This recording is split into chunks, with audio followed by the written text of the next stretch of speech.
السلام علیکم ناظرین، عادل علی کے ساتھ آپ کے سامنے انتہائی شرم کا مقام ہے یہ۔ اس سے بڑی شرم کی کوئی صورتحال ہو نہیں سکتی کہ ایک فرد واحد کی گرفتاری کی وجہ سے پورے ملک میں ایک ڈسٹربنس کریٹ کر دی جائے۔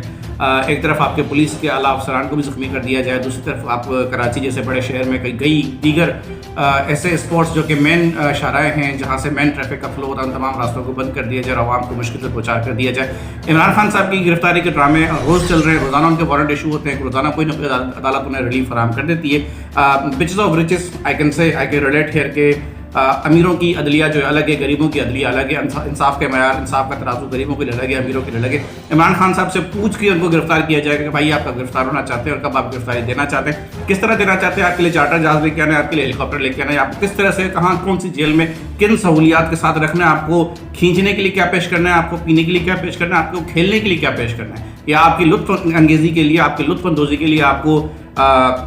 جنس کون سی فراہم کرنی ہے، چاہے خواہ وہ ایک مرد فراہم کرنا ہے، خواہ وہ ایک عورت فراہم کرنی ہے۔ مطلب ایک ملک کا سسٹم کا ملکی نظام کا آپ نے پورا بیڑا غرق رکھا ہے صرف ایک واحد شخص کے لیے، جو کہ لگتا ہے ایسے کہ ریاست سے ہی از ابو دی اسٹیٹ، وہ ریاست سے بڑی کوئی طاقت ہے، ملکی مشینری سے، عدلیہ سے، افواج سے، پولیس سے، لا انفورسمنٹ ایجنسی سے، جن سب سے وہ کوئی بہت بڑی ماورائے آئین، ماورائے طاقت کوئی چیز ہے جس کو گرفتار نہیں کیا جا سکتا ہے، جس کے جو وارنٹ روزانہ نکلتے روزانہ منسوخ ہو جاتے ہیں۔ خیر آج تو جو ہے لاہور ہائی کورٹ، اسلام آباد ہائی کورٹ دونوں نے جو ہے وارنٹ کو منسوخ کرنے سے معذرت کر لی ہے، لیکن ساتھ ساتھ آپ منافقت کی انتہا دیکھیں کہ اب یہی تحریک انصاف والے اسلام آباد ہائی کورٹ پہ لعنت بھیج رہے ہیں۔ ان کے کوئی ہے ایک بلوچ صاحب، ان کا نام ہے ذہن سے نکل گیا، انہوں نے ٹویٹ کیا کہ وہ اسلام آباد ہائی کورٹ پہ لعنت بھیج رہے ہیں، عدلیہ پہ لعنت بھیج رہے ہیں، اسی عدلیہ پہ لعنت بھیج رہے ہیں جو ان کو روزانہ ریلیف فراہم کرتی ہے۔ جس دن عدلیہ انہیں ریلیف فراہم کرتی ہے اس دن وہ اس پہ لعنت نہیں بھیجتے، اس دن وہ خوش ہوتے ہیں، مٹھائیاں بانٹتے کیونکہ عمران خان صاحب کی ضمانت منظور ہو جاتی ہے۔ عمران خان صاحب کہتے ہیں مجھے موت سے ڈر نہیں لگتا لیکن میں باہر نہیں نکلنا چاہتا، میری جان کو خطرہ ہے۔ یہ اپنی نوعیت کا ایک عجیب قسم کا آدمی ہے، پہلا پاکستان ہم نے دیکھا ہے جس کی باتیں اس کی اپنی باتوں سے جو ہے وہ انٹرا ریٹ نہیں کرتی۔ وہ بھائی صاحب کل ایک بلٹ پروف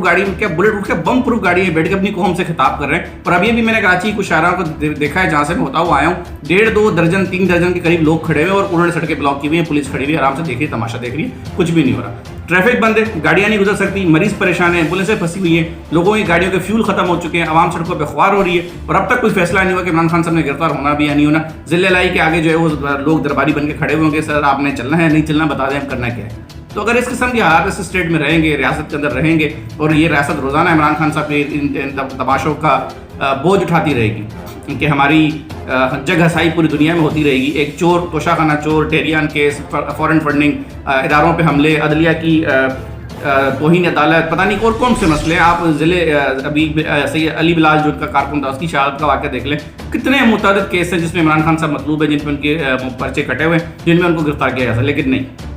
ڈومیسائل کا فرق، اگر وہ بلوچستان سے ہوتا شاید پہلے اٹھا لیتے، سندھ سے ہوتا تو آپ سب سے پہلے اٹھا لیتے، کراچی کا ہوتا تو آپ سب سے پہلے اٹھا لیتے، کراچی کسی بچے کو تو آپ سے یہاں پہ سڑک بند کرنے نہیں دے سکتے۔ تو دیکھیے یہ ریاست ہوتی ہے ماں جیسے، اگر ماں اپنے بچوں کے ساتھ ستیلا پن اور یہ اس قسم کے دوگلے پن کا مظاہرہ کرے گی تو میرا نہیں خیال کہ ملک جو ہے وہ آپ کے اداروں کے لیے کوئی اپنے گمان یا خیال کوئی اچھے رکھے گا۔ انصاف کے پلڑے دونوں طرف برابر ہونے چاہیے۔ عمران خان بھی اس ملک کا رہائشی ہے، وہ بھی اسی ملک کا ڈومیسائل رکھتا ہے، اسی ملک کا شادی کارڈ رکھتا ہے، اسی ملک کا پاسپورٹ رکھتا ہے، وہ بھی میرے جیسا انسان ہے جس کا میں ہوں، جو حقوق میرے ہیں، جو رویہ میرے ساتھ ہے وہ اس کے ساتھ بھی ہونا چاہیے۔ ایک بندہ آپ کو مطلوب ہے، نامزد ہے، بھائی اس کے اوپر پرچے کٹے ہوئے، آپ کے پاس وارنٹ ہے، جا کے اٹھائے اسے، ملک میں روزانہ تماشا لگا ہوا ہوتا ہے، آپ جاتے ہیں وہاں پہ لاٹھی چارج ہوتا ہے، لڑکے آپ سے لڑتے ہیں، پھر پولیس پسپا ہوگا بس پیچھے چلے آتی ہے۔ تو اگر یہی سب چلتا رہے گا تو ملک کا تو پھر اللہ ہی حافظ ہے نا، تو ملک تو پھر چلنے سے رہا۔ اگر آپ نے عمران خان کو چلانا ہے یا پھر ملک کو چلانا ہے، ہم آپ سے بار بار یہ بات کریں کہ بھائی یا تو ملک چلا لے یا عمران چلا لے۔ اگر آپ چاہتے ہیں کہ عمران خان چلے تو پھر ملک کا اللہ حافظ ہے، آپ پھر ریاستی عمر آپ اس کے گھٹنے ٹیک کے بیٹھ جائیں، اسے معذرت کر لیں کہ بھائی معافی مانگتے تم سے، روزانہ لڑ کس لیے رہے ہو بھائی؟ اگر جب آپ لڑ نہیں سکتے اس بندے سے، جب اس کو اٹھا نہیں سکتے، گرفتار نہیں کر سکتے، تو پھر آپ جو ہے اس بندے پہ کیوں یہ سب تماشا کر رہے ہیں؟ یہ حکومت کر کیا رہی ہے، یا یہ مطلب کوئی مذاق چل رہا ہے ملک و قوم کے ساتھ کہ روزانہ ہم دیکھ رہے ہیں بیٹھ کے؟ کس قسم کا کھلواڑ قوم کے ساتھ چل رہا ہے عمران خان کی اس گرفتاری کے معاملے کو لے کے کہ روزانہ وارنٹ ایشو ہوتا ہے، روزانہ اس کا وارنٹ واپس آتا ہے؟ سر یہ کس قسم کے کرشمے آپ کر رہے ہیں جو آپ دکھانا چاہ رہے ہیں عوام کو، اور عوام آپ سے آپ کے ان تماشوں کی متحمل کب تک ہوگی آخر؟